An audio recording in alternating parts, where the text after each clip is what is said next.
YCP హయాంలో municipal ఎలక్షన్ల సందర్భంగా టీడీపీ అభ్యర్థులను భయభ్రాంతులకు గురిచేసి అక్రమ కేసులు పెట్టి నామినేషన్లు వేయకుండా అప్రజాస్వామ్యంగా గెలిచారని గురజాల టీడీపీ ఎమ్మెల్యే ఎరపతినేని శ్రీనివాసరావు ఆరోపించారు. ఇప్పుడు వైసీపీ కౌన్సిలర్లు కూటమి ప్రభుత్వం చేస్తున్న అభివృద్ధి నచ్చి స్వచ్ఛందంగా ప్రజాస్వామ్యబద్ధంగా టీడీపీలో చేరారే తప్ప ఏ ఒక్కరిని బెదిరించింది లేదన్నారు. అయినా ప్రజాస్వామ్యం గురించి మాట్లాడే హక్కు వైసీపీకి లేదన్నారు. గత ప్రభుత్వంలో రాజకీయ సన్యాసం చేస్తారని సవాల్ చేసిన వైసీపీ నేత కాసు మహేష్ కు ఆ మేరకు జగన్ సలహా ఇవ్వాలని ఎరపతినేని సూచించారు. పులివెందుల ఎమ్మెల్యే వైఎస్ జగన్మోహన్ రెడ్డి ఒక మీడియా సమావేశంలో మాట్లాడుతూ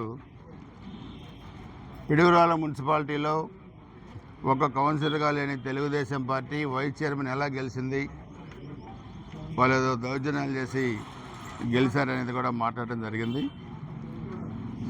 జగన్మోహన్ రెడ్డికి ఒకటి చెప్పాలి, మీరు అధికారంలో ఉన్నప్పుడు రాష్ట్ర వ్యాప్తంగా జరిగిన అన్ని మున్సిపాలిటీలు, మండలాలు, స్థానిక సంస్థల ఎన్నికల్లో ఆ రోజు తెలుగుదేశం పార్టీ అభ్యర్థుల్ని నామినేషన్ కూడా వేయనీయకుండా మీరు దౌర్జన్యాలు చేసి ఏకగ్రీవం చేసుకున్నారు.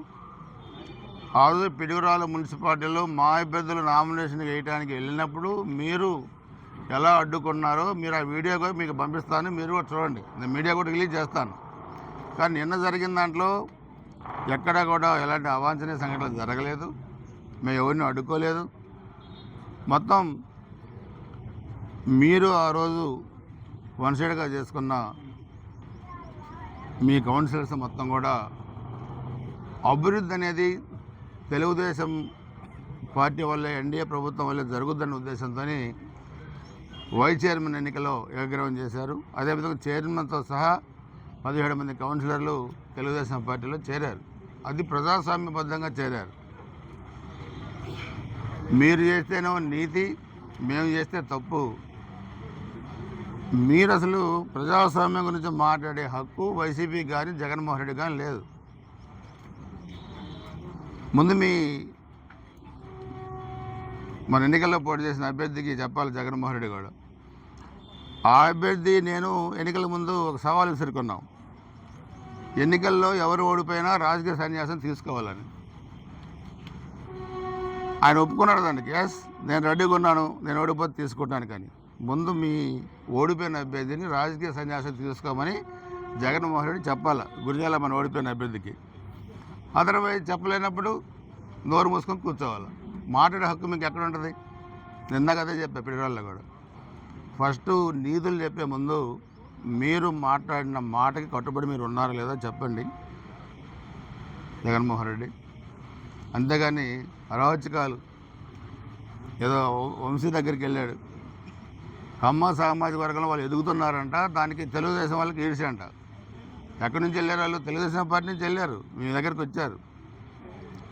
వాళ్ళు మాట్లాడిన భాష, చంద్రబాబు నాయుడు గారి కుటుంబాన్ని, మహిళల పట్ల మాట్లాడిన భాష ఎంత అమానుషంగా ఉందో అది మనం గుర్తుకొస్తేనే చాలా ఇబ్బందికరంగా ఉండదు.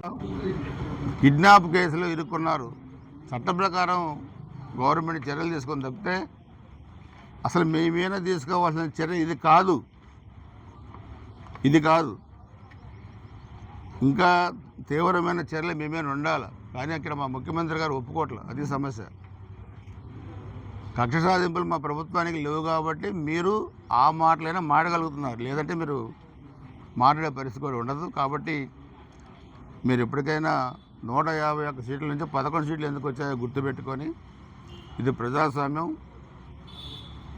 మీ అయ్య రాజ్యాంగ 5 సంవత్సరాలు పరిపాలిస్తే ఎందుకు 11 సీట్లకు వచ్చారు ఇప్పటికైనా గుర్తుపెట్టుకొని అవాకులు చవాకులు పేలకుండా నిన్న జరిగిన ప్రజాస్వామ్యబద్ధమైన పిడుగురాల మున్సిపల్ వైస్ చైర్మన్ది మీరు దాంట్లో ఎటువంటి ఆక్షేపం లేదు. జిల్లా జాయింట్ కలెక్టర్ గారు ఉన్నారు, ఎన్నికల అధికారి ఆర్డీఓ ఉన్నారు.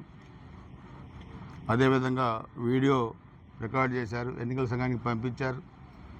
సో అందుకని మీరు మాట్లాడేదే ఇక్కడ వినడానికి ఎవరు లేరు, అది అర్థం చేసుకో. ఆ రోజు మీ వాళ్ళు చేసిన దౌర్జన్యం కూడా నీకు వీడియో పంపిస్తాను ఇప్పుడు 5 నిమిషాలు, అది కూడా ఒకసారి చూసుకోమని జగన్మోహన్ రెడ్డికి కోరుతా ఉన్నాను.